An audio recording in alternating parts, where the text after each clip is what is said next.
Hello friends, നമ്മുടെ മറ്റൊരു വീഡിയോയിലേക്ക് ഏവർക്കും സ്വാഗതം. ഇന്ന് പറയുന്നത് ഒരു ഔഷധച്ചെടിയെക്കുറിച്ചാണ് കേട്ടോ. പഞ്ചസാരയേക്കാൾ 30 ഇരട്ടി മധുരമുള്ള ചെടിയാണ്. പ്രമേഹ രോഗികൾക്കും കഴിക്കാം. ടെൻഷൻ, രക്തസമ്മർദ്ദം, സൗന്ദര്യ പ്രശ്നങ്ങൾ എന്നിവയ്ക്കൊക്കെ ഉത്തമ പ്രതിവിധിയായ ഈ ചെടി അമിതവണ്ണത്തെ കുറയ്ക്കുന്നു. മുറിവുകൾ വേഗത്തിൽ കരിക്കാനും ഇതിന് കഴിവുണ്ട്. സർവ്വഗുണങ്ങളും ഒത്തിണങ്ങിയ ഈ ഔഷധസസ്യം ഏതാണെന്നല്ലേ? സ്റ്റീവിയ അല്ലെങ്കിൽ മധുരത്തുളസി എന്നാണ് ഇതിൻ്റെ പേര്. പഞ്ചസാരയേക്കാൾ 30 ഇരട്ടി മധുരം ഉള്ളതുകൊണ്ട് തന്നെ ഉണക്കിപ്പൊടിച്ച് ഇതിൻ്റെ ഇലകൾ ഒരു നുള്ള് നമുക്ക് ചായയിലും കാപ്പിയിലുമൊക്കെ ഇട്ട് കുടിക്കാം. നമ്മുടെ രാജ്യത്ത് 100-ൽ പരം ഉൽപ്പന്നങ്ങളിലും മധുരത്തുളസി ഉപയോഗിക്കുന്നുണ്ട്. പ്രമേഹ രോഗികൾ പഞ്ചസാരയ്ക്ക് പകരം മധുരത്തുളസി ഉപയോഗിക്കുന്നു. ഇതിൽ അടങ്ങിയ സ്റ്റീവിയോൾ ഗ്ലൈക്കോസിഡ് രക്തത്തിലെ പഞ്ചസാരയുടെ അളവിനെ നിയന്ത്രിച്ചു നിർത്തുന്നു. കൂടാതെ അമിതഭാരത്തെ നിയന്ത്രിക്കുന്നു. ഇതിൽ കലോറി 0 ആയതുകൊണ്ട് തന്നെ ശരീരഭാരം കുറയ്ക്കുവാനും കൊഴുപ്പ് കാരണം കുടവയർ ഉള്ളവർക്ക് കുടവയർ കുറയ്ക്കുവാനും ഉപകരിക്കുന്നു. താരൻ, മുടികൊഴിച്ചിലൊക്കെ തടയുന്നു. ഇതിൽ അടങ്ങിയിരിക്കുന്ന anti fungal, anti bacterial, anti inflammatory എന്നീ ഘടകങ്ങൾ മുടികൊഴിച്ചിലും താരനും തടയുന്നു. കൂടാതെ ബ്ലഡ് പ്രഷർ കൺട്രോൾ ചെയ്യുന്നു. ക്യാൻസറിനെയൊക്കെ പ്രതിരോധിക്കാനുള്ള കഴിവുണ്ട്. എല്ലിൻ്റെ ആരോഗ്യം മെച്ചപ്പെടുത്തുന്നു. ഇത്രയധികം ഔഷധഗുണങ്ങൾ ഉള്ള ഈ ചെടിക്ക് മാജിക് റിലീഫ് എന്നും പറയാറുണ്ട്.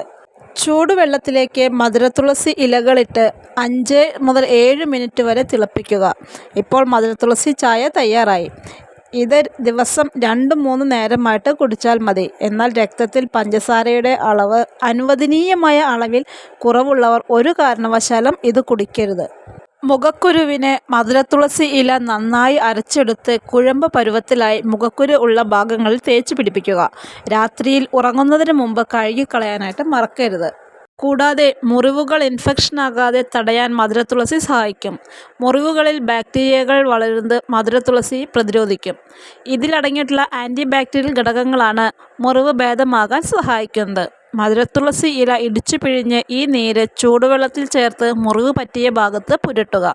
15 മിനിറ്റിന് ശേഷം ഒരു പഞ്ഞി ഉപയോഗിച്ച് മുറിവിലെ വെള്ളമയം ഒപ്പിയെടുക്കുക.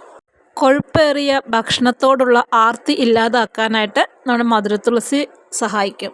ഇതിൻ്റെ ഇല ഭക്ഷണത്തിൽ ഉപയോഗിക്കാൻ ഭക്ഷ്യസുരക്ഷാ വകുപ്പ് അടുത്തിടെയാണ് അനുമതി നൽകിയത്. ശീതളപാനീയങ്ങൾ, മിഠായികൾ, ബിയർ, ബിസ്ക്കറ്റുകൾ എന്നിവയിൽ പഞ്ചസാരയ്ക്ക് പകരമായിട്ട് മധുരത്തുളസി ചേർക്കാൻ തുടങ്ങിയതോടെ ഇതിൻ്റെ ആവശ്യകത 10 മടങ്ങ് വർദ്ധിച്ചു. മധുരം അമിതമാണെങ്കിലും മധുരത്തുളസിയുടെ ആരോഗ്യഗുണം പറഞ്ഞറിയിക്കാനാകാത്തതാണ്.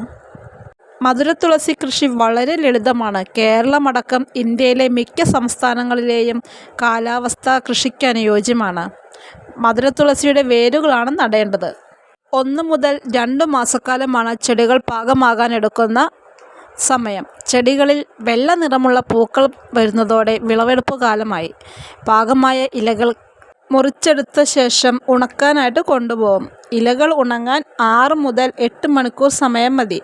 നന്നായി ഉണങ്ങിയ ഇലകൾ ശേഖരിച്ച് മില്ലുകളിലേക്ക് കൊണ്ടുപോകും. പ്രമേഹ രോഗികൾക്ക് ഉപയോഗിക്കാവുന്ന 0 കലോറി മധുരമാണ് മധുരത്തുളസിയിലുള്ളത്. അപ്പോൾ ഇതാണ് മധുരത്തുളസിയെക്കുറിച്ചിട്ടുള്ള ഒരു കുഞ്ഞു വീഡിയോ. അത്യാവശ്യം നല്ല രീതിയിൽ തന്നെ നമുക്ക് സ്റ്റോക്ക് വന്നിട്ടുണ്ട്. അപ്പോൾ ആവശ്യമുള്ളവരൊക്കെ പെട്ടെന്ന് ഓർഡർ ചെയ്തോളൂ. വാട്സപ്പ് നമ്പർ ഇവിടെ കൊടുക്കുന്നുണ്ട് കേട്ടോ. മറ്റൊരു വീഡിയോയുമായിട്ട് വീണ്ടും കാണാം. Okay, by.